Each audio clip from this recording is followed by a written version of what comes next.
So ito yung People's Bill dito sa Maykalina Riverside. Matagal na pala itong project ni BP Sara noong mayor pa siya ng Davao City. At bakit naman inangkin ni Bongbong Marcos na kanya itong project? At itong People's Bill, project po ito ni Sara Duterte na libre pabahay. Bakit inangkin ito ni BBM na kanyang project? Tingnan nyo, 72 ka-building ang ginawa dito na gusali. Libre pabahay sa mga informal settlers.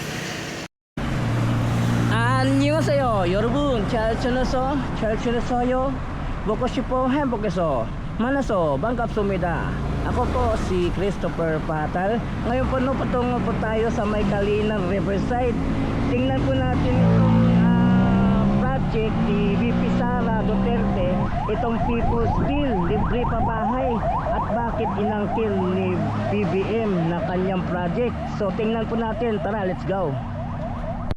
So balikan po natin ang Kalina Riverside, itong People's Bill, no? Tingnan po natin itong 72 na building ginagawa po dito, no? Tingnan po natin yung area, sitwasyon, no?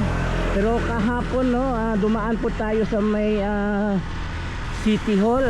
Ang ganda ng City Hall, nakita ko kagabi. Nag-start na yung opening ng Kadayawan Festival 2026. Panoorin nyo ang City Hall ng Davao City. Tingnan nyo ang City Hall of Davao. Ganda ng colorful, oh. Yan, oh. Ganda ng tingnan, oh. At mukhang malapit na rin ang Kadayawan Festival. Gaganapin yung Kadayawan Festival dito sa may Davao Coastal Road, August 14, Friday. So ano, tingnan nyo ang City Hall. Ang ganda ng colorful. Ang Davao lang ang merong ganito. Oh, yan, no? Maganda. Panoorin ninyo.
So pinapakita dito yung magaganda mga spot ng Davao, yung magagandang view at mga tribes ng Davao City katulad ng mga Tausug, Mandaya, iba't ibang mga tribo dito sa Davao, kaya ito tinawag na Kadayawan Festival. No, gaganapin ang Kadayawan Festival parade diyan sa may Davao Coastal Road, no, ngayong August 14, Friday. So kita-kita tayo sa may Davao Coastal Road ngayong Friday, August 14. Makisaya tayo, celebrate para sa Kadayawan Festival 2026. So patunay yan sa kabila ng ganitong nangyari sa ating Pilipinas at hindi na napapatinag ang turismo dito sa Davao City pamamagitan nitong Kadayawan Festival 2026.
So ito yung People's Bill dito sa may Kalina Riverside.